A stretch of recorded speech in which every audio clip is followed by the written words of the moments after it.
تو جانم فدای تو دلم میخواد که باشم با تو. کتنے ایسے ہیں جنہوں نے حسرت کی ہو، جنہوں نے خواہش کی ہو پروردگار امام زمانہ کی زیارت سے ہمیں مشرف فرما.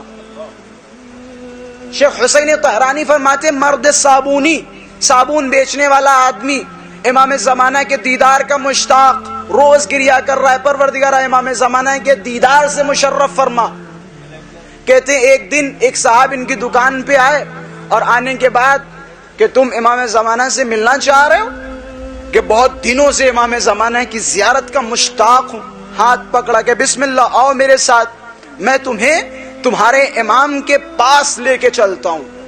یہ مرد صابونی ان کے ساتھ چل دیا.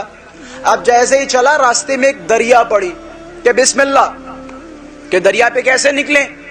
ہاتھ میں ایک پرچی دی اور فرمایا جس سے ملاقات کے لیے جا رہے ہو اس کا نام اپنی زبان پہ لے کے آؤ. بھائی مہدی بھی تو اس میں اعظم ہے یا نہیں؟ مہدی بھی اس میں اعظم ہے کہ جس سے ملاقات کے لیے جا رہے ہو اس کا نام اپنی زبان پہ دہراؤ. انہوں نے پانی پہ چلنا شروع کر دیا. اچانک سے تیز بارش ہونے لگی، تیز شدید بارش ہونے لگی.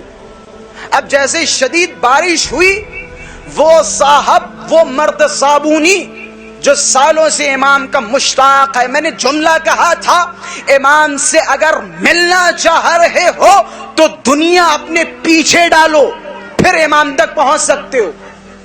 وہ مرد صابونی امام سے ملنے جا رہا ہے. اب جیسے تیز بارش ہونے لگی اس کے ذہن میں خیال آیا. کیسا خیال؟ کہ اما ہم نے تو صابون اپنی چھت پہ ڈال رکھے اور بارش اتنی تیز ہونے لگی سارے صابون گل کے پرنالے کے ذریعے زمین پہ گر جائیں گے. اب جیسے یہ خیال کیا ملنے کس سے جا رہا ہے؟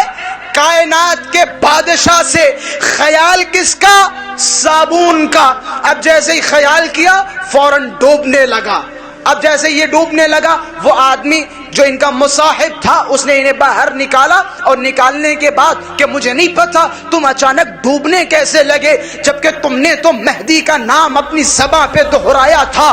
فرض یہ تھا کہ تم آہستہ آہستہ اس دریا کو عبور کرتے، پار کرتے، پھر تم گر کیسے گئے؟ عجب نہیں وہ خود بیان کرے کہ میرے ذہن میں صابون کا تصور آیا تھا اور میں فوراً گرنے لگا. اب جب یہ دریا کے اس پار پہنچے تو ان کے جو ساتھی تھے جو انہیں امام زمان کے پاس لے کے جا رہے تھے انہوں نے کہا کھڑے ہو، میں امام کے پاس جاتا ہوں، امام سے اجازت طلب کرتا ہوں، اگر امام نے اجازت دی تو میں تمہیں امام کے پاس لے کے چلوں گا. اب جملہ سنیے اور میرے اس جملے کو یاد رکھیے گا جو میں نے شروع میں کہا تھا، اگر امام تک پہنچنا ہے تو دنیا کو چھوڑنا ہوگا. اب جیسے ہی امام زمان کے پاس پہنچے اور پورا قصہ بیان کیا کہ مولا فلاں آدمی آپ کا مشتاق ہے، آپ کے دیدار کا مشتاق ہے اور آپ سے ملنے کے لیے یہاں تک آیا ہے. عجب نہیں امام زمان نے جیسے ہی سنا اور جملہ فرمایا کہ جاؤ ردوہ فإنہ رجل صابونی، جاؤ اسے واپس کر دو. وہ انسان کہ جس کی فکر، جس کا ذہن صرف ایک صابون تک محدود ہو وہ امام سے ملاقات کے لائق نہیں.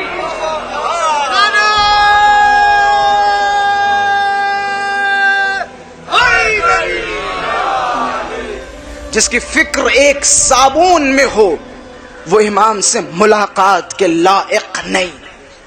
امام سے ملنا ہے تو پوری دنیا کو ترک کرنا ہوگا.